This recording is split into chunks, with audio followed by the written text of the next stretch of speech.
बड़ा अद्भुत है, जो वचनों से वर्णन नहीं किया जा सकता।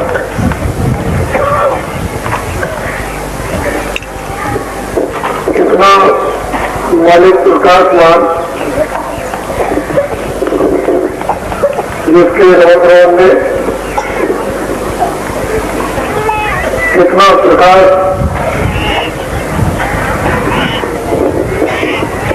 सूरज और चांदों का भरा हुआ हो, उसके रूप उनकी सुंदरता की, उस आनंद की वचनों से व्याख्या नहीं हो सकती। ये फर्क, ये जीवात्मा उसी का एक छोटी सी भूल है, जो अपने घर को छोड़कर या मालिक ने अपनी मर्जी से इस खेल को दिखाने के लिए, रचना को फैलाने के लिए जो मौज फरमाई उसका कसम नहीं हो सकता। सूरत स्वयं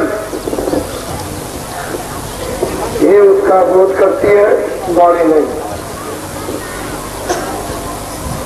उसके रूप और उसके आनंद, उसकी सुंदरता को ये स्वयं जब उस बोध में और रूप में खड़ी होती है, यही पहचानती बाहर की आंखें नहीं। उस अनामी पुरुष में अपनी इच्छा, अपनी मर्जी, मौज से 3 लोगों का एक रथ में विस्तार किया। अनामी लोग के नीचे अगम लोग, कितना बड़ा, कितना ऊंचा, कितना नीचा, ये किताबों में लिखा नहीं जा सकता। उसके लिए यहाँ कहीं भी किताबें और कागज नहीं। उसकी इच्छा और मौज मर्जी से अलग लोग के नीचे अगम लोग, अगम लोग के नीचे अलग लोग, उस अलग लोग के नीचे सत लोग। अनामी पुरुष में अपने तीनों, एक को अगम पुरुष, एक को अलग पुरुष, दूसरे को सत पुरुष, उन्होंने विराजमान कर दिया और तीनों लोगों की एक सी रचना, एक सा आनंद, एक सी शक्ति, उसमें कोई कमी लेती नहीं और अनामी लोग बिल्कुल अलग। इसीलिए रामायण में जो गोस्वामी जी महाराज ने अनुभव किया, एक अनी अनामा और सच्चानंद प्रभुधामा जो हुई वो एक, उसका नाम बताया, नाम एक अनी अनामा सच्चानंद, वो सबसे परे, किसी के बंधन में नहीं, उसके ऊपर किसी की हुकूमत नहीं, न कभी होगी न कभी हुई, वही सबका करता धरता, वही सबका आधार। अगम लोग और अगम पुरुष भी वही आधार, अलग लोग और अलग पुरुष भी उन्हीं के आधार, सतलोक और सतपुरुष भी उन्हीं के आधार। नीचे सतपुरुष की मर्जी से फिर नीचे विस्तार हुआ। उन्होंने नीचे अपने पुत्रों को उतारकर अपनी आवाज पर और नीचे स्थापित कर दिया और सबसे छोटे पुत्र निरंजन भगवान, जो सैदल कमल में बैठकर समाधि अवस्था में बैठे हुए हैं और निरंतर सत्पुरुष की आराधना करते रहते हैं।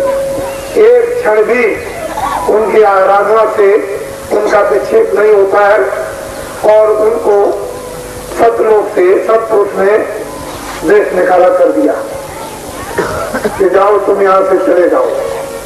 इन्होंने तपस्या की, कितने युग और कल्प बीत गए और तपस्या से जब सत्पुरुष प्रसन्न हो गए तो उन्होंने कहा मैं तुमसे बहुत खुश हूँ, तुम जो भी चाहो तो मार लो। उन्होंने कहा कि मैं आपके शत्रुओं की तरह से रचना चाहता हूँ, मुझे उसी तरह का राज दे दिया जाए। सत्पुरुष ने एवं मस्त कर दिया और रचना करने के लिए जीवों का भंडार ऊपर से उतार करके इनको एक बहुत बड़ा भंडार इनको दे दिया कि इस जीवों के भंडार को लेकर तुम रचना का अपने विधान के अनुसार रचो। उन्होंने ये भंडार को ले लिया और फिर उन्होंने 5 तत्व, उन्होंने सूक्ष्म बनाए, उन्होंने कारण बनाए, उन्होंने लिंग बनाए, फिर उन्होंने स्थूल बनाए और फिर ऊपर से ये सारा का सारा विस्तार शुरू हुआ। इसे नीचे की रचना करने वाले निरंजन भगवान, इसके ऊपर में ब्रह्म बैठे हुए हैं, इसके ऊपर में पार्वती बैठे हुए हैं, फिर इसके ऊपर में फोन प्रूफ है और उन सबका मालिक सतपुरुष। ये जितने भी जीवात्माएं सबकी सवाई सतपुरुष, वहीं से पूरा का पूरा भंडार उस आनंद में था, उस सुख में था, उस स्वतंत्रता में था, स्वाधीनता में था, उस ज्ञान में था, उस शक्ति में था। किसी प्रकार की कोई कमी नहीं थी। लेकिन जब ये यहाँ से भेज दिया गया तो ऊपर से जाकर और नीचे जब उतारा गया तो ब्रह्म स्थान में इसको एक वस्त्र 5 तत्वों का शब्द स्पर्श रूप रखकर इसका पहरा दिया। फिर नीचे उतारा तो सैदल कमल में सूक्ष्म एक तत्व 9 तत्वों का शब्द स्पर्श रूप रखकर और मन बुद्धि और चित्त और अहंकार इनका एक वस्त्र करा दिया। फिर नीचे उतारा तो लिंग शरीर 17 तत्वों का सब इंद्रिया तत्व संसाधन मन बुद्ध चित्त और अहंकार और उसके नीचे जब उतार दिया तो इस मृतलोक में 5 जल पृथ्वी अग्नि वायु आकाश इसका ये शरीर बना हुआ। अभी आपको मालूम हुआ ये नश्वर शरीर है, ये किराए का एक मकान है, थोड़े दिन के लिए दिया गया। इसमें जीवात्मा को बंद कर दिया गया और इसको अधिकार पूरे आजादी के दे दिए। तुम निकल भी सकते हो, फंस भी सकते हो, तुम स्वर्ग भी पा सकते हो, नरक भी पा सकते हो, तुम 84 भी जा सकते हो, मुक्ति भी पा सकते हो, मोक्ष भी पा सकते हो। तुमको सब अधिकार दे दिया गया मनुष्य शरीर में, इस मृत रोग में। इसलिए इस मनुष्य शरीर की सबसे विशेष महिमा इसी शरीर के द्वारा शास्त्र, इसी शरीर के द्वारा वेद, इसी शरीर के द्वारा पुस्तकें, इसी शरीर के द्वारा ज्ञान, इसी शरीर के द्वारा मालिक की व्याख्या, इसी शरीर के द्वारा आदि और अंत का वर्णन बताया गया। जो किताबों में लिखा है वो सब अपनी जगह पर सही है, उसमें कोई गलती नहीं। अभी आपको ये पता चल रहा है थोड़ा थोड़ा कि आपका घर नहीं है, हम तो कहीं और के थे, वहां से यहाँ लाकर और हमको बुलाने में फंसा दिया गया और लालच दे दिया और लालच में हम सब के सब फंस गए। धीरे धीरे लालच दिया, लालच पाते पाते लालच में आ गए। फिर जब लालच में आए तो मोहममता ने सताया, काम क्रोध ने सता दिया, वासनाओं ने सता दिया, उसको उलझ गए। ज्ञान अज्ञान का कोई ध्यान नहीं रहा, ना अज्ञान को खत्म कर सके न ज्ञान को पा सके। इसीलिए उसने जन्म पर 4 खाने 84 रखियों अर्थात उसने नर्क बना दिए और कहा कि जो ये काम करेगा उसको ये योनि मिलेगी, ये उसको स्थान मिलेगा। उसके समझाने के लिए ऋषि मुनि महात्मा साधु संत ज्ञानी तत्वदर्शी भेजे जाते हैं, भेजे जा रहे हैं। हमेशा हर युग में उनसे ये शिक्षा लेते रहना, समझते रहना और मनुष्य की स्वाधीनता को अच्छी तरह समझना और जीवात्मा को निवृत्त छुटकारा करा देना किसी मनुष्य शरीर के द्वारा। लेकिन आप जब उन समय के ऋषि मुनि, युग के ऋषि मुनि महात्माओं से अलग हो गए तो फिर उसने खाने बना दी, यूनिया बना दी, बस उसमें भेजने लगा, अपने अपने कर्मानुसार नर्क बना दिए और बहुत दूर रास्ते से जाता। जब गिर गए रास्ता भूल गए। और कब मिलेगा मन शरीर, किस वक्त में मिलेगा, वो कैसा समय होगा, ये कुछ नहीं कहा जाता। कैसे लोग होंगे, कैसे साथी होंगे, कैसा उपदेश होगा, कैसा खान पान होगा, कैसा बोलचाल होगा, इसको कुछ नहीं कहा जा सकता। उस समय महात्मा सामने आएंगे या नहीं आएंगे, तुम मानोगे या नहीं मानोगे, उनका दर्शन होगा कि नहीं होगा, उनकी शिक्षा का विस्तार होगा कि नहीं होगा, वो ज्ञान रास्ता खोलेंगे कि नहीं खोलेंगे, ये वक्त और समय का अधिकार है तुमको भी है और महात्माओं को भी। उसका उपयोग करोगे या नहीं करोगे, ये संपूर्ण अधिकार सतयुग में, त्रेता में, द्वापर में, कलयुग में आपको दे दिया गया। अब आप उसका अधिकार समझो ना समझो। दुरुपयोग कर दो या उपयोग कर दो, दोनों चीजें सब आपके हाथ में। रास्ता मनुष्य में रूपये शरीर से ही अपने घर में जाने का है और वो कलयुग में नाम दो, शब्द दो है। दूसरा कोई भी रास्ता अपने घर में वापस जाने का नहीं। जब नाम मिलेगा, शब्द मिलेगा और सूरज जब शब्द से जोड़ी जाएगी, सूरज जब शब्द को पकड़ेगी, शब्द जब उसको अपनाएगा और सूरज को शब्द खींचेगा, सूरज जब शब्द में लय होगी और शब्द जब सूरज को अपना बनाएगा, अपना साथी बना लेगा, तब ये चित्रा होगा और तब ये पर्दे फुलझड़ी की तरह से कर्मों के रह जाएंगे और तब उसको ज्ञान और चेतना इसको मिलेगी और तब वो दर्शन हर मंदिरों का, हर स्थानों का, हर शरीरों का वो करती जाएगी, लिंग का, सूक्ष्म का, कारण का, उसके परे का, और तभी वो व्याख्या भली भाग उस ज्ञान की, उस आनंद की, उस शक्ति की वहां की रचना करती जाएगी। लेकिन जब तक वो आपको तो ये सब अवसर ऐसे समय में मिल गया कि आपको ऊंचा से ऊंचा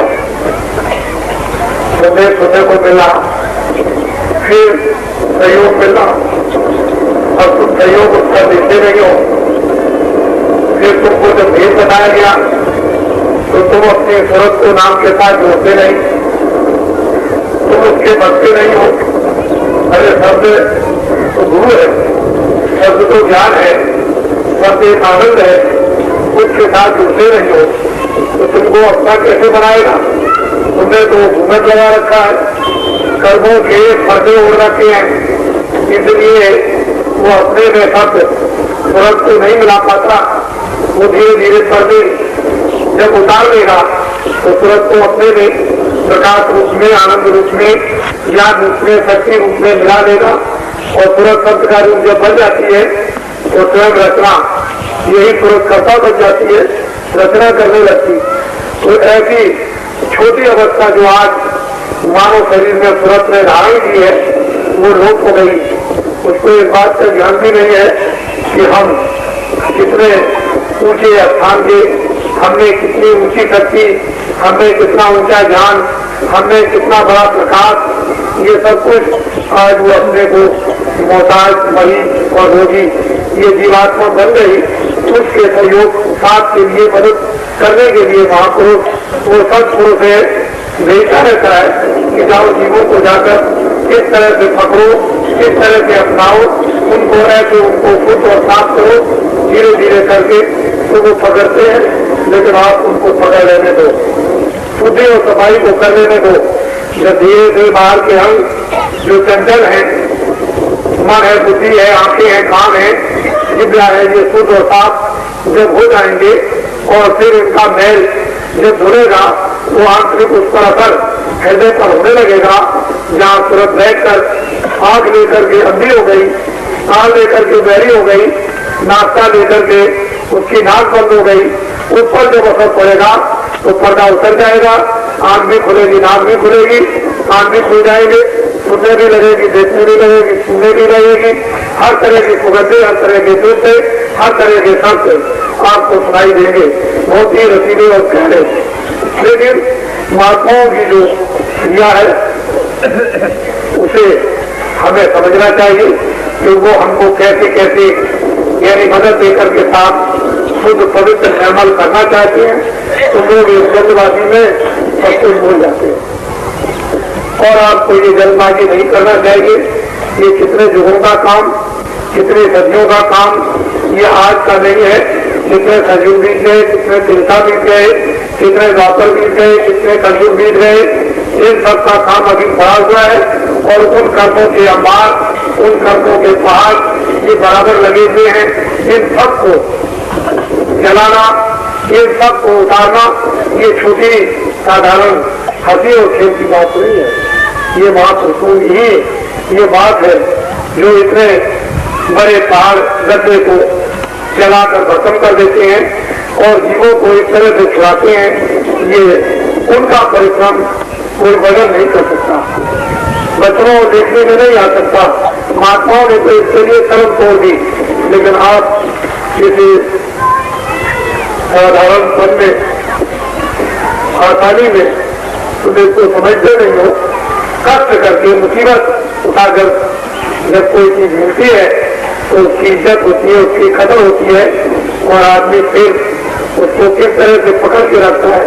लेकिन कोई चीज मुफ्त में मिल जाती है तो उसकी न तो इज्जत है, न उसकी कदर है, न उसका सम्मान है। तुमको जो मुफ्त में घेरादारी में मिल रही है उसकी आज कदर नहीं करते हो, पीछे बहुत लोगों को कोरोना दिलाना पड़ेगा। महात्मा अपना काम तो करते ही जाते हैं, करते ही जाएंगे, लेकिन मैं तो ये सोचता हूँ कि जो जीवन में लाभ उठा लो, बाद आपके लाओगे और बाद तुम मुरीद बनोगे, वो अच्छी बात नहीं। बाद आके बचाओगे, बाद तुम कट्टर भक्त कहलाओगे और बाद में नवाब कितने लोग बच जाते हैं। लेकिन जो देखते हैं, जो साथ और साथ में रहते हैं, उसी समय पर सब कुछ करना चाहिए। बाद में ये कट्टरता अज्ञानता की आती है, ज्ञान की नहीं आती। तुमने उनको देखा नहीं और कट्टर बन गए, उनकी बात सुनी नहीं और कट्टर बन गए, उनका रास्ता जाना नहीं और कट्टर बन गए, तो अज्ञानता आ गई। लेकिन उनके सामने ही तुम कट्टर बन जाओ तो तुमको ये रास्ता मिल जाए, तुमको मुक्ति और खुद प्राप्त न हो जाए, तुम छुटकारा न पा दो, अपने घर में अपनी आत्माओं को मरने से पहले ही पहुंचा दो। ऐसे कट्टर हमको करना चाहिए, ऐसा नहीं। तो मोटी बात सीधी साधी, उसको ध्यान से सुनो। मैं कुछ और आपको सांसारिक बातें भी बताना चाहता हूँ। जो पर्चों पर कागजों में लिखा जाता है वो सबका माने मतलब आप नहीं समझ सकते। उससे समझने के लिए थोड़ा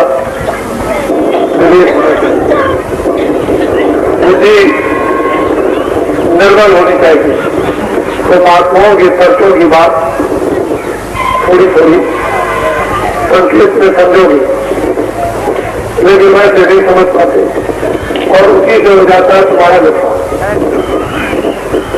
जो निशाना बता दे, जो लक्ष्य बता दे, वहां उतने की चेष्टा करो, कोशिश करो और धीरे से चलते रहो। रास्ते में चलते रहोगे, मुड़ोगे नहीं, मुड़ोगे नहीं, चलते ही चलते रहोगे। एक ही एक कदम धीरे धीरे चिर भी बढ़ता रहेगा तो आगे बढ़ते चले जाओ। लेकिन पीछे पहुंच जाओगे तो आगे का रास्ता बदल हो जाएगा और जो रास्ता तय किया था वो पीछे चले आएगा। तो महात्माओं का जो लक्ष्य होता है वो वही पहुंचाना चाहते, उसी निशाने पर, उसी लक्ष्य पर, और तुम उसको खो रहते हो तो ये कोई प्रभाव और भक्तों जिज्ञासुओं और विदेशी लोगों के काम नहीं है। देर होने की जरूरत नहीं है, होश में रहो। जब होश में रहोगे, सचेत रहोगे, सतर्क रहोगे, तभी तो होशियारी से बच सकोगे। और तुम जब जहां भी सचेत नहीं रहे तो कहीं ना कहीं फंस जाओगे, तो फंस जाओगे फिर गिर ले जाओगे, फिर कौन बताएगा, तो बड़ा मुश्किल होगा।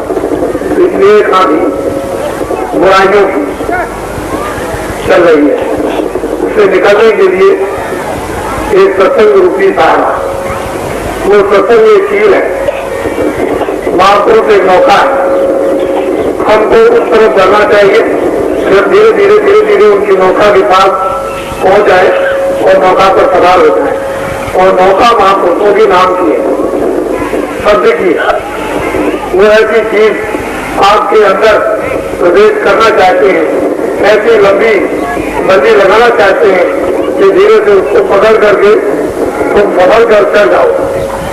धीरे से चलना उतरना तुमको आ जाए और निकल जाओ यहाँ से।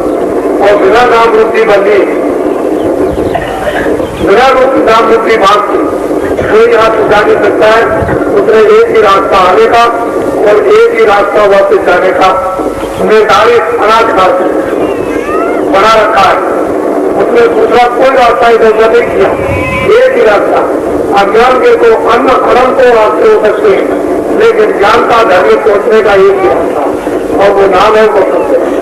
कलयुग में उसका प्रभाव सत्यों की कृपा से और महापुरुषों सत्पुरुष की दया से जो इस समय प्रसारित हुआ है, वो जीवों के हित के लिए, कल्याण के लिए, इसमें जीवों का मुफीद फायदा है, इसमें लाभ है। और ऐसे इस समय के लाभ को सतगुरु की कृपा और महापुरुषों का आशीर्वाद जब तुम प्राप्त कर सके तो इतना अच्छा सुलभ आसान दूसरा जीवन और समय आपको नहीं, ये बहुत अच्छा समय आपको मिला।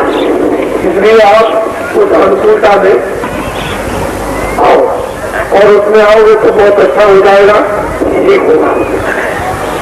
ये मैं आपको सत्संग आपको सुना रहा हूँ, तो सरकारी बातें भी बताना चाहता हूँ कि आप रह जाते हो, अपने अपने मतों को संग्रह करें। मत कहते हैं बुद्धिदान, उसको संग्रह करने की जरूरत है। जब एक जगह पर बुद्धिदान अच्छाई का संग्रह हो जाएगा, एकत्रित हो जाएगा, एक ढेर बन जाएगा तो बहुत बड़ा काम होगा। एक मत होता है बुराई का मत इकट्ठा हो जाएगा तो आप समझो शहर बनेगा। अच्छाई का मत इकट्ठा हो जाएगा तो अमृत बनेगा।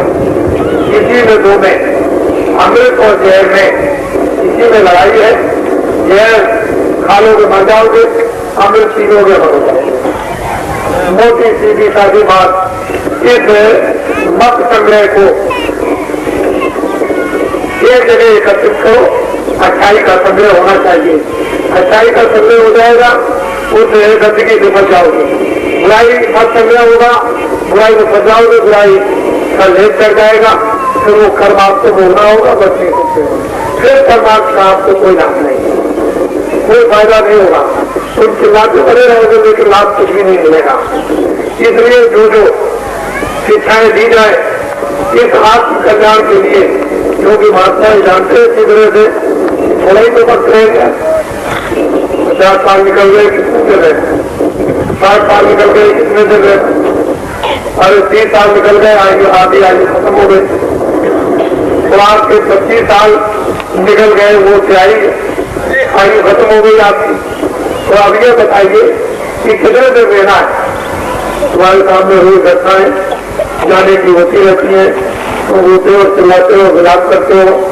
ना उनके आने पर ना उनके जाने पर तुम कुछ कर सके। जैसे आए थे वैसे चले गए, नंगे आए थे, अज्ञान में आए थे, जाने का वक्त हुआ, न तुम उनसे कुछ ले सके, रोते हुए आए थे, रोते हुए चले। जो कुछ भी उन्होंने अपना कहकर बनाया था कि मेरा है, वो उसका कुछ न रह सका और सब इनका रह गया। और सब लोग देखते रह गए जो ये कहते थे मेरे हैं और मैं इनका हूं, वो तुम्हारे सामने खेल खत्म हो गया। ऐसे ही देखते देखते दिन प्रतिदिन ये आप रोज अनुभव करो और इस अनुभव को अपने अंदर आने दो, तभी ज्ञान होता चलेगा और सिद्ध अवस्था आपकी आ जाएगी कि आप फिर समझने लगोगे। फिर यही क्रिया जो मैं देख रहा हूँ ये मेरे लिए भी आप खड़ी होगी और मुझे भी लोग किसी तरह से देखेंगे। जैसे मैं दूसरों को देखता हूँ तो इसको मद्देनजर बिल्कुल सामने हम सबको रखना चाहिए, तो बात सबसे समझ में आएगी। जरा जरा सी बात को भूल जाओगे, जो कुछ भी मिलता है अपने अपने कर्मों से, और जो कुछ भी अनेक कर्मों से जमा करते हो तो मन का धन होता है। वो धन भी ले जाता है, वो तो चला ही जाएगा, लेकिन घर का भी ले जाएगा। मन भी चला जाएगा, बुद्धि भी चली जाएगी और चित्त भी चला जाएगा, और बाहर का समाज जो आपने जमा किया है वो भी निकल जाएगा। मन बह गया, बुद्धि बह गई और चित्त बह गया, इंद्रियां बह गई, तो फिर बाहर का सामान जो ये छाया रूप में था वो भी चला गया। फिर रोते रह जाते, चिल्लाते रहते हो ये क्या हो गया। रोग देखते हो अमीर से गरीब, गरीब से अमीर हो जाते, निरोगी से रोगी और रोगी से निरोगी हो जाते। आप रोज देखते हो रूप होता है, रूप हो जाता है, रूप से रूपमान हो जाते हैं। रोज ये घटनाएं देखते रहते हो प्रतिदिन, और फिर भी आप अनुभव नहीं करते हो। माया ने कितना फायदा आपकी बुद्धि का डाल रखा है कि वो बिल्कुल भरा देती है, एकदम ऐसा कर देती है सुनसान कि कहीं कुछ नहीं है, यही जगह सब कुछ है और है कुछ नहीं। इसी को समझने के लिए हर धर्म महात्माओं की शिक्षा बढ़ रही है। महात्माओं के उद्देश्य हमेशा मिलना चाहिए, उनके शब्द खानों में पड़ना चाहिए, जिससे कि हम बराबर जगे रहें और खो न जाए। हम अपनी बुद्धि को खो न बैठे, हमारी बुद्धि हमेशा हर चीज को समझती रहे, उपदेश सुनने की इसीलिए जरूरत पड़ती है। लेकिन दूर रहने के कारण हमको हर समय सत्संग नहीं मिल सकता। कौन को कभी महीने में, 2 महीने में, 4 महीने में, 6 महीने में, साल भर में कभी हमको ये संदेश सुनने को मिलते हैं, तो हम इतना भर लेते हैं कि हम बराबर उन महापुरुषों के शब्दों को याद करते रहे, जिससे कि हम संसार में उतना ही रह सके जितनी जरूरत और आवश्यकता है, बाकी इसके अतिरिक्त हम इसको समझते हैं कि हमको जाना है। तो व्यवहार और बर्ताव को सब करो, सामान सब कुछ ज्यादा से ज्यादा और कम से कम रखो, लेकिन ज्ञान तो होना चाहिए। ये सामान किस लिए रखा जाता है, उसके लिए नहीं। तो आज ये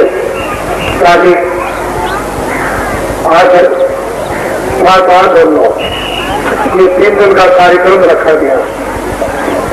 आज ये 8 तारीख समाप्त हो रही है, कल 9 है, कल भी दिन भर। मैं आपको नामदान नहीं दूंगा, घबराने की कोई जरूरत नहीं है, और नामदान नहीं दूंगा। नामदान का मतलब यह है कि वजन करना है। वजन करोगे वही आपके लिए समय पर काम आएगा। वजन एक आपके लिए पूंजी जमा होगी, और वो पूंजी किसकी? आत्मा रक्षा की। जब आत्मरक्षा की पूंजी वजन करके आप जमा कर लोगे तो वक्त और समय पर वो पूंजी आपके काम आएगी। जीवात्माओं को नरकों में 84 में नहीं जाने देगी और जन्म मरण की क्रिया से बचा लेगी।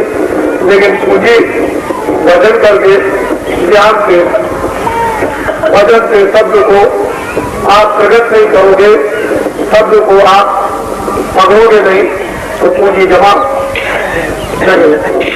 शब्द एक पूंजी है, एक धन है, एक खजाना है, जो उसको उतार लेता है, जो जमा कर लेता है भंडार के रूप में, वो उसके लिए उसका समूह बनता है, आनंद का, प्रेम का समूह बन जाता है। उसी की कमाई हम लोगों को इस कलयुग में सुलभ और पार कर लेनी चाहिए। और ये नहीं करते हो तो काम तुम्हारे कौन आएगा? कोई काम आने वाला नहीं। सब ये देखते देखते रह जाएंगे और कहेंगे कि ये क्या हो गया, ऐसा काम मत करो जो सब वक्त पर तुम्हारा साथ छूटे। ऐसा काम करो उन्हीं घरों में शरीर की रक्षा भी, परिवार की रक्षा भी, बच्चों की भी रक्षा, आए गए का सत्कार भी, सामाजिक काम भी हो जाए, और तुम भगवान का भजन भी कर लो। तुम इधर का धन शरीर रक्षा के लिए भी उपयोग में ले लो, और उधर भगवान के भजन से आत्मरक्षा भी कर लो। तो दोनों चीज तुम्हारे लोग परलोक के बन जाए, ऐसा काम करना चाहिए। तो ये नामदान का उद्देश्य और मतलब ये होता है कि भजन करना। नामदान का उद्देश्य और मतलब ये नहीं होता है कि धोखा देना, बेईमानी करना, चोरी करना, डकैती करना या कत्ल करना। नामदान का उद्देश्य मतलब ये नहीं होता है कि आप मांस खाओ, आप शराबे पियो, ये नहीं उद्देश्य होता। उसका तो उद्देश्य ये होता है कि जो खेती का काम है, खेती का शरीर रक्षा के लिए करो, दुकान दफ्तर करो, शाम को बच्चों की सेवा करो, सब्जी करो, खाना भी खाओ। बीमार हो जाओ तो दवा भी ले लो, छाया के लिए मकान बना लो, छाया के लिए झोपड़ी बना लो, अपनी अपनी पसंदगी का। लेकिन इन सब को सैरगाह समझो, फिर खाना एक सराय समझो कि इसमें से कभी किसी समय भी हम जा सकते हैं। इन सब चीजों के लिए जब तक ये जीवात्मा शरीर में रहे तब तक इसकी हिफाजत, मरम्मत मना नहीं की जाती है कि मकान की तोड़फोड़ मत करो। मकान को अंतिम समय तक, अंतिम क्षणों तक जब तक ये जीवात्मा इसमें रहे तब तक इसकी मरम पट्टी बराबर इसकी करते रहो, जिससे कि ये स्वस्थ रहेगा, निरोगी रहेगा, तो वजन हो सकेगा। वजन हो सकेगा, अंतिम समय तक वो पूंजी जमा हो जाएगी, उसी से आपका काम बन जाएगा। इसलिए ये नामदान और भजन का रास्ता दिया जाता है। भजन का रास्ता सोने के लिए नहीं, कि आप सो गए जाकर के, उसके लिए नहीं, जागने के लिए कि हमेशा तुम हर घरों में जागने की चेष्टा करो। लोग बहुत ऐसा कि आप ले जाते हैं भजन का रास्ता नामदान, घर में जाकर के चुपचाप बैठ जाते हैं और कहते हैं कि गुरु ही सब कुछ करेंगे, तुम भी कुछ करो, गुरु भी कुछ करेंगे, लेकिन तुम कुछ नहीं करोगे तो गुरु कुछ नहीं करेगा, मालिक भी कुछ नहीं करेगा। तुम भी कुछ करो, गुरु भी कुछ करे, मालिक भी कुछ करे, तीनों को करना है। मालिक को दया करनी है, उसने दया करा दी, गुरु के द्वारा तुम पर उसने दया करा दी। ये उसी मालिक की दया है कि उसने दया करा करके भेद बदला दिया। बता दो उनको भेद, मेरा राज मेरा रहस्य बता दो कि भजन में सीखने जाता है तो मालिक की दया हो गई। अब जिसमें तुम फतेह में हो, गुरु उससे तुमको धीरे धीरे निकालेगा। तो गुरु को भी काम करना, तुमको भी काम करना, तुमको धीरे धीरे जहाँ जहाँ फतेह हो उससे देखो, जो बताया जाए भजन में कितना तुम करते चलो, गुरु भी मेहनत तुम्हारे साथ करेगा और तुम भी अपने लिए मेहनत करो। लेकिन तुम इसको समझते नहीं हो, नामदान ले गए तो मोह निशा रात्रि में संसार एक प्रसंग है, इसमें सो रहे हो और कहते हो कि गुरु हमारा काम करेगा। यानी गुरु मिल गया हो तो चला रहा, अंधकार का गुरु मिला हो चला था, उसमें सोते रहते हो, शरीर छूट जाता है, कौन किसका गुरु और तेरा कौन तेरा। इसलिए कहा गया है कि अंधा गुरु और तेरा तेरा कोई दर्द में खेलम तेरा, दोनों के दोनों नर्क जाते। अरे भाई ज्ञानी गुरु हो तो दायरे चेहरे को कुटे अंधे को रास्ता दिखा सकता, लेकिन अगर धरना देना दोनों तो दोनों के दोनों डूब जाएंगे। तो तुम थोड़े और दिखाने की चेष्टा की जाएगी और गुरु पर वोट बनाते हो तो गुरु सब करेंगे, गुरु करेंगे ठीक है, लेकिन तुम भी कुछ करो। जब तुम करने में थक जाओगे तो गुरु मदद कर देंगे, लेकिन तुम कुछ करोगे नहीं तो ये काम कर दे। उसमें करने के लिए तुमको कहा, जैसे तुम अपने शरीर के लिए करते हो मेहनत और एक जीवात्मा की कुछ मेहनत करो तो वो उसमें भी मदद करेगा, इससे भी मदद करेगा, दोनों तरफ मदद कर देगा। जब तुम इधर करोगे तो उधर करोगे, काम कैसे होगा। उधर तुमको नामदान आज भी किए सो जो नए लोग आए, उसका मतलब ये नहीं है जितने लोग बैठे होते हैं सब एक नया कर देते। मैं भाई भूल को नहीं गया हूं, मैं भ्रमित को नहीं हो गया हूं, मैं नाम को आगे पीछे को नहीं ले रहा हूं, मैं ऊपर नीचे नाम को तो रूप को तो नहीं बोल रहा हूं, मेरा रास्ता कोई गलत तो नहीं हो गया, मैं शब्दों का उच्चारण गलत तो नहीं करता हूं, मैं उन ध्वनियों को गलत तो नहीं समझता हूं। तो जिनको दोबारा बैठ करके मिल जाता है उनको अपना और भी अवभाग समझना चाहिए कि हमको सही सही निराकरण मिल गया। जो नए लोग रहते हैं जिनको नहीं मिला है वो तो बेचारे अभी नहीं रहते हैं, नए ही है, वो धीरे धीरे बैठ करके समझ लेंगे। लेकिन दिया जाता है नए लोगों को, लाभ हो जाता है पुरानों को भी, उनको भी लाभ होता। और पुराने लोग जिनको नामदान मिला है वो हमेशा अपने को नया समझो कि मैं बिल्कुल मित्र नहीं हूँ, नया हूँ। जब अपने को नया समझते रहोगे तब तो ठीक है, निकल जाओगे। और तुमने समझा मैं पुराना हो गया फंस जाओ, पुराना कभी मत समझो। तो आप सब लोग नामदान ले लो, बाद में सब बैठे हो, मैं बताऊंगा, कुछ कहूंगा उसको भी सुनना हो। कोई शराब नहीं पिएगा, कोई मांस मिट्टी नहीं खाएगा, जितने भी फल अनाज ये दूध है जितना खाओ खाओ, उसके लिए कोई मना नहीं है। फिर हमारी बात तो सुन लो, ब्राह्मण क्षत्रिय वैश्य हरिजन, मैं किसी जातियों को मिलाता नहीं, अपनी अपनी जातियों में रहो। मुझे न ब्राह्मण से घेना, न क्षत्रिय से घेना, न वैश्य से घेना, न हरिजन से घेना। मैं इन सबको मनुष्य समझता हूँ, इन मनुष्यों में वो आत्मा जो भगवान की अंश उसको समझता हूँ। मैं आपकी रीतियों को तोड़ता नहीं। तुम कभी मुझे मत समझना कि बाबा जी किसी की रीतियों को तोड़ रहे हैं या जात पात का कोई विवाद खड़ा कर रहे हैं। हमारे रास्ते के लिए कोई जात नहीं है, तुम्हारे काम के लिए तो अपनी जात का संशोधन कर लो। जो अलगड़ी गड़बड़ियां हो गई, जो उसमें अशुद्धि आ गई, उसको शुद्ध करके ब्राह्मण बन जाओ, शुद्ध करके क्षत्रिय बन जाओ, शुद्ध करके दर्शन बन जाओ, शुद्ध करके अध्ययन बन जाओ, अपनी अपनी जगह पर आ जाओ। और जब तक ये शुद्धता नहीं होगी, न हजम कहलाओगे, न ब्राह्मण कहलाओगे, न शक्ति कहलाओगे, न वैश्य। जब तुम अपनी शुद्धता चलोगे, अपनी अपनी जगह पर आ जाओगे, अपने अपने दायित्वों को, अपने अपने कामों को, अपनी अपनी सेवाओं को, अपने अपने सम्मान को, अपने अपने प्यार को सब समझने लगोगे।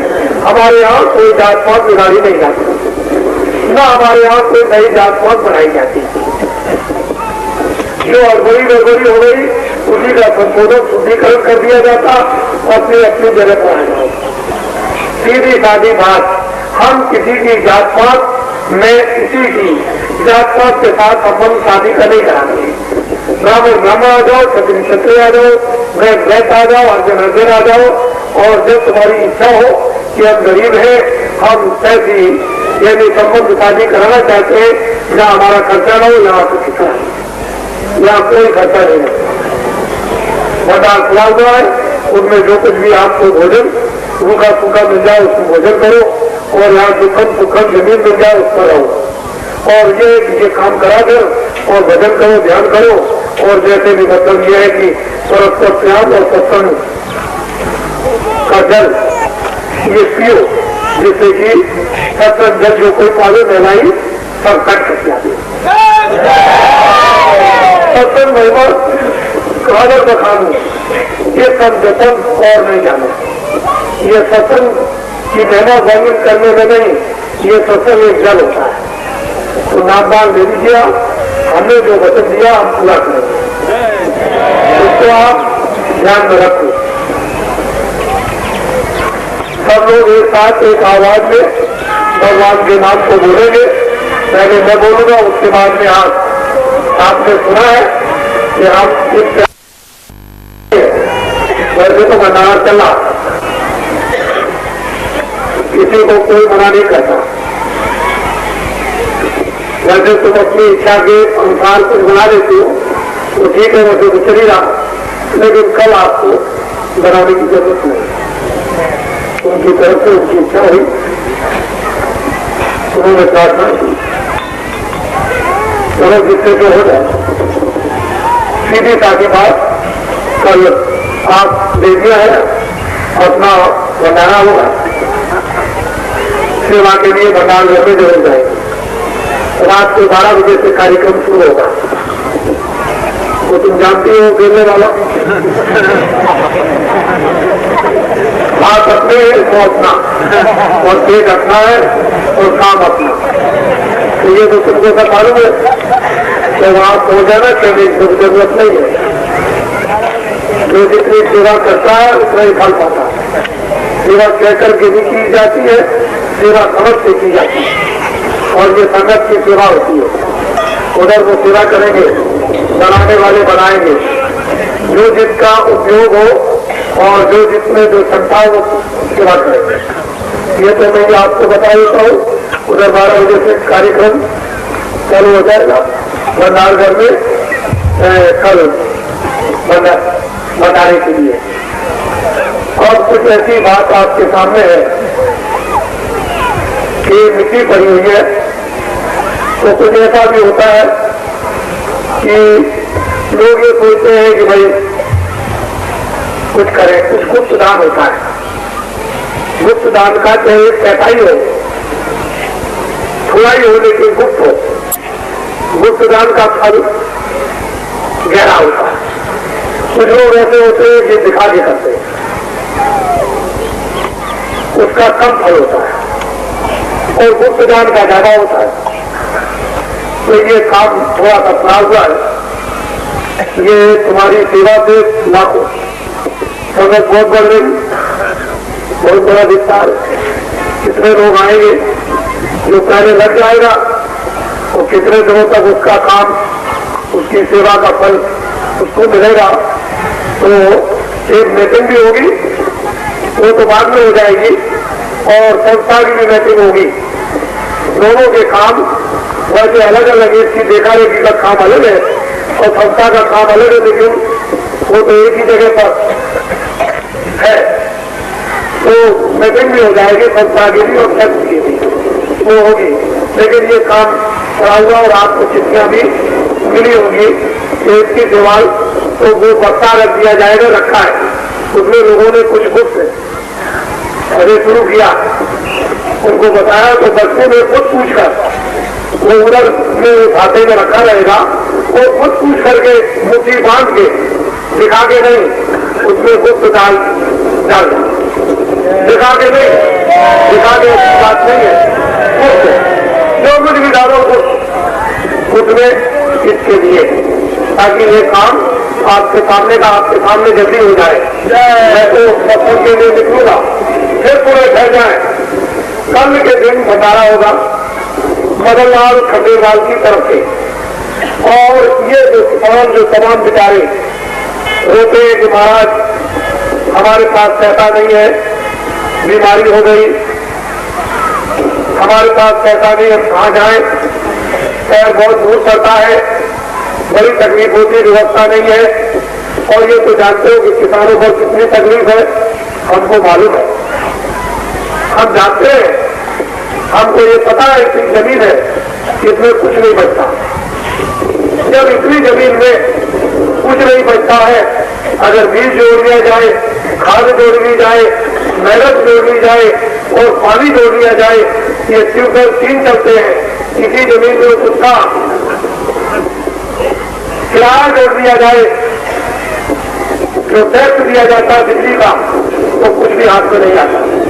हम किसानों की मेहनत को समझते हैं, अच्छी तरह से हम जानते हैं।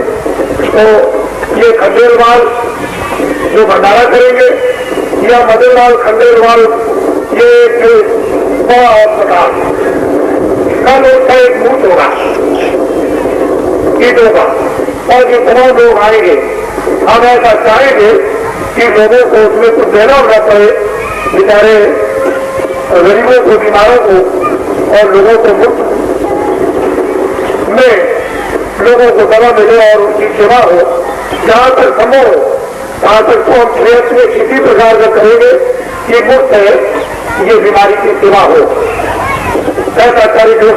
और अगर बन जाएगा और हम कुछ नहीं कर सकते हैं तो हम गवर्नमेंट के हैंडओवर भी कर देंगे कि लीजिए हमने बना के तैयार कर दिया गरीबों की सेवा के लिए, और उसमें हम कराते भी रहेंगे और फिर हम कहेंगे कि गरीबों की सेवा के लिए ऐसा कीजिए, लेकिन एक चीज तैयार हो जाना चाहिए जो आम जनता के काम आए, आम लोगों के काम आए।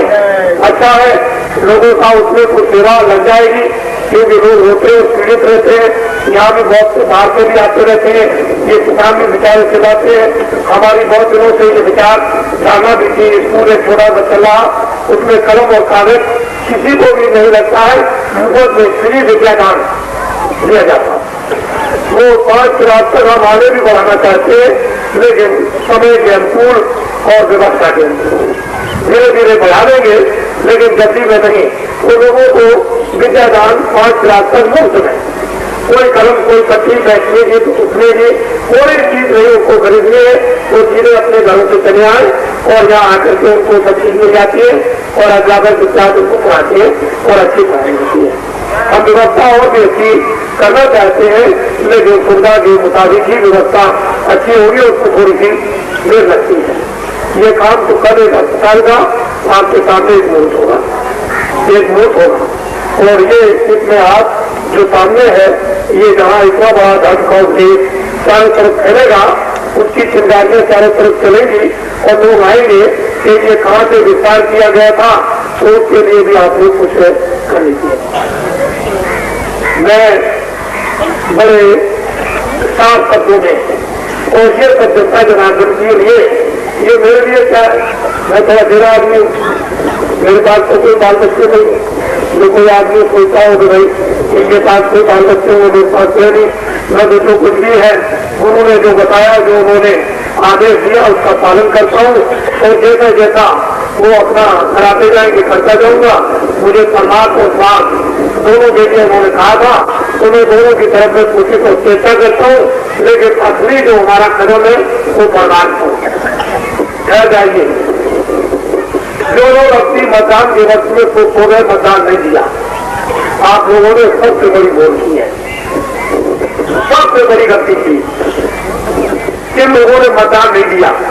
जब प्रजातंत्र में आपको अधिकार दिया मतदान देने का, तो उस मतदान का सबको, जिनका अधिकार मतदान देने का वैलिड है, 18 वर्ष की उम्र का, उनको मतदान देना चाहिए। फिर जब तुम्हारा मतदान एक अच्छे काम में संग्रह किया गया था, तो तुमने अपना मतदान वहां संग्रह क्यों नहीं किया? तुम सब कह सकते थे कि हमारे सामने कोई था। हमने ऐसे आदमियों को तुम्हारे सामने जाकर के खड़ा किया कि तुम कह रहे हो कुछ मत करो, न तुम हारो न तुम जीतो, लेकिन अपने मतों को यहां संग्रह करो, बुद्धिदार को संग्रह करो। फिर आप यहां से फायरिंग करेंगे, फायरिंग करवाएंगे। तुमको नहीं मालूम कि उस मतदान से क्या चीज तैयार हो। तुमने समझा नहीं, अगर तुमने अपना मतदान गलत जगह पर तुमने दे दिया है, तो फिर तुम्हारे ऊपर में पापों का बोझा लग गया। हमको कितनी मेहनत करनी पड़ेगी, तुमने ये बात नहीं की। तुमने समझी नहीं, मुझे निकलने की जरूरत नहीं थी, मेरा इशारा ही काफी था, मेरा संकेत ही काफी था, मुझको दौड़ने की जरूरत नहीं थी, मुझे कोई अपील करने की जरूरत नहीं है। जब इतने लोगों को तैयार कर दिया तो मुझे अपील क्या करना? मैंने तो अपील पहले की। हम किसानों की तकलीफों को जानते हैं। अब हम जो कुछ भी योजना बनाकर तुमको दे दें और गाँव गाँव में तुमको फैला दें, तुम उस योजना को ध्यान रखना और जहां मतों को संग्रह कर दोगे, अगर काम नहीं होता है तो हम खुद पूरी को फेंकाएंगे। तुम ये समझो कि जो इन्होंने कह दिया वो पत्थर की लकीर है, ये पत्थर की लकीर करती नहीं है। तुम उसको समझो, अब जो योजना बनाकर तुमको दे दी जाए और गांव गांव में तुमको उसको बता दिया जाए, फैला दिया जाए, उस योजना को तुम पक्का पत्थर की लकीर उनको बता दो, ये कभी कटती बढ़ती नहीं, ये जो कि क्यों रहेगी, ये सिरा बन जाएगी। तुमको नहीं मालूम है कि फजर सिरा को आज तक लोग टूटते चले आए, इसलिए जिन लोगों ने मतों का प्रयोग नहीं किया वो भी इसके बुराई के भागीदार हैं। जिन्होंने गलत जगह पर अपने मतों का प्रयोग कर दिया वो भी पापाचार के भागी, पाप के भागी। उनको भी नहीं मालूम है हमने कितनी मेहनत की, कितना परिश्रम इस प्रभाव के लिए किया और तुम्हारे कल्याण के लिए, और तुम उसको अपने लिए कुछ नहीं समझते हो, कुछ जानते नहीं। इसलिए तुम होशियार हो जाओ, सचेत हो जाओ। फिर भी तुमको जगा रहे, आग में जाओ नहीं, तुम जाओ तुम्हारा काम, फिर मुझे दोस्त न लगाना, आगे क्या होने जा रहा तुमको पता नहीं।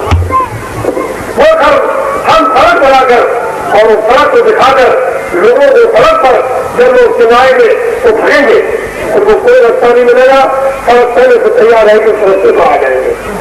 तो ये नहीं मालूम था हमने कितना प्रयत्न किया, कितने मेहनत कर रहे, लेकिन बता रहे हैं कि सड़क बना रहे, ये सड़क कैसे बनाई जाएगी तुमको ये नहीं मालूम।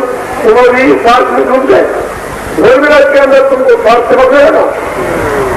तुमने कुछ भी ये नहीं रखा कि चलो भाई कुछ प्रतिज्ञा करेंगे, कुछ जमा करेंगे, तो उसको नहीं तुमने पूछा, उस भारत में फौरन तुम्हारी हवाबाजी हो गई।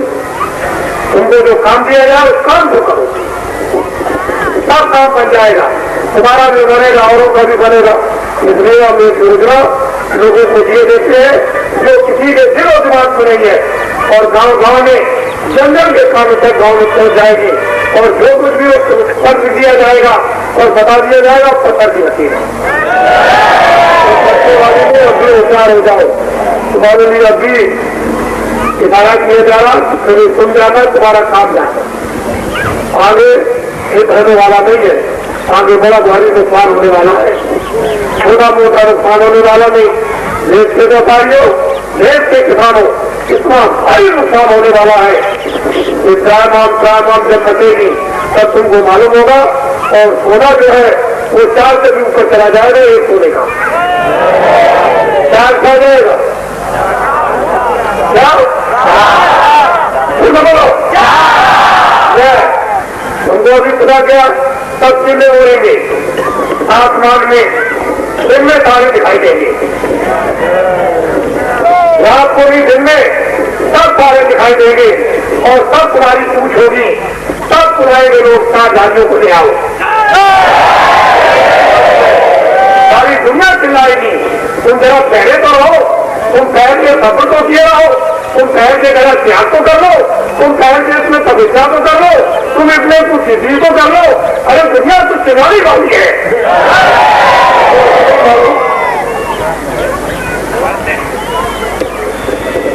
मैं